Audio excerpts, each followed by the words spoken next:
Have you ever heard about the Loosh? It's some substance too subtle for us to understand that aliens harvest from us. It is created whenever we have emotions, good or bad. Earth is a garden tended to by these entities we call aliens/angels/demons.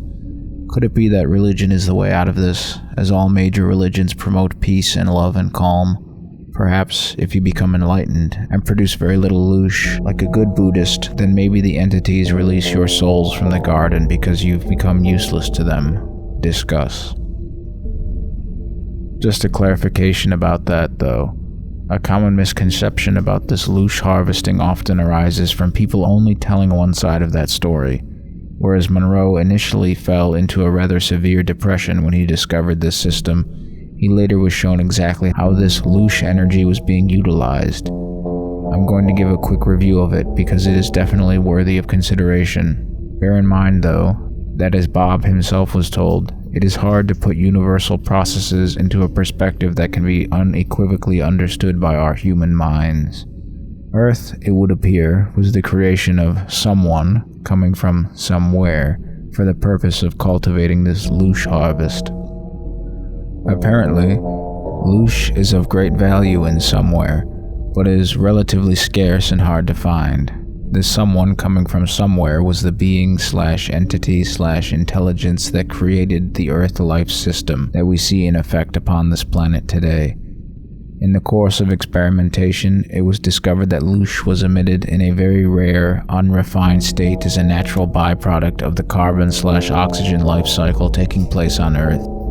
In the earliest stages, what we know of as single-celled aquatic life forms, this unrefined loosh could only be harvested in small quantities at the exact moment of death.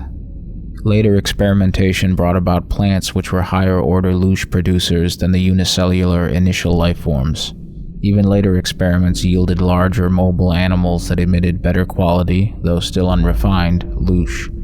The best quality loosh was eventually found to be produced during the struggle for survival conflicts that took place between the smaller, less well-armed mobiles that consumed the plants and the bigger, stronger predators that consumed the smaller mobiles. These were what we now call the dinosaurs.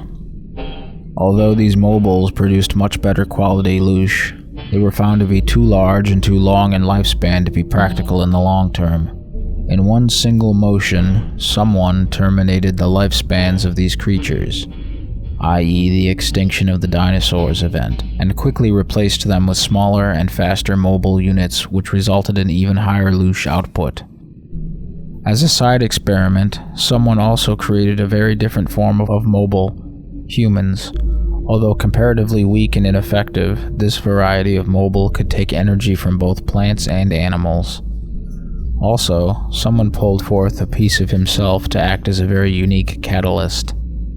This new mobile would be subjected to a strong need for constant mobility, always seeking reunion with the whole, in somewhere, from which someone came.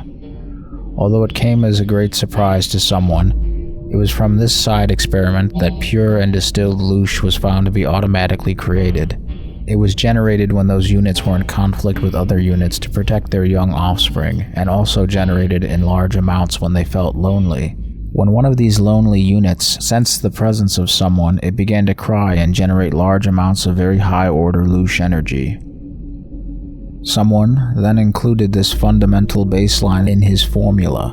The creation of pure, distilled loosh is brought forth in humans by the action of unfulfillment, but only if such pattern is enacted as a vibratory level above the sensory bounds of the environment.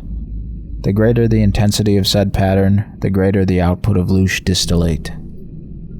This feeling of loneliness was also magnified by splitting all mobiles into two genders, even seeking reunion with each other. The most common tools to promote production of loosh are things like love, friendship, family, greed, hate, pain, guilt, disease, pride, ambition, ownership, possession, sacrifice, and on a larger scale, nations, provincialism, wars, famine, religion, machines, freedom, industry, trade, etc. That's like everything. That's everything. That's everything we have. Given this, it should be apparent that loose production today would be at an all-time high. So all of this carries the implication that the primary function of life here, and especially of human life, is to learn to be a very high-quality Loosh producer. This energy, which we radiate, has a very important function in various other levels of creation. My point in all of this is to attempt to make clear that this harvesting or farming is not a negative thing that we should rail against. It is, in fact, the very purpose of our existence here. Without someone, somewhere, the Earth life system, and we humans living within it, would not exist. It also shows that what we view from our perspective as negative events, thoughts, or emotions are all merely a part of the Loosh spectrum of radiation, and exalting the virtues of the perceived positive forms over the negative ones is wholly redundant. Suppressing negative feelings, as advocated by the Love and Light Brigade, actually runs contrary to the design. Additionally, whilst the concept of someone from somewhere would fit very neatly into our human ideals of God and heaven, Monroe was told that someone was a creator that was created, and that somewhere itself is a system that was created.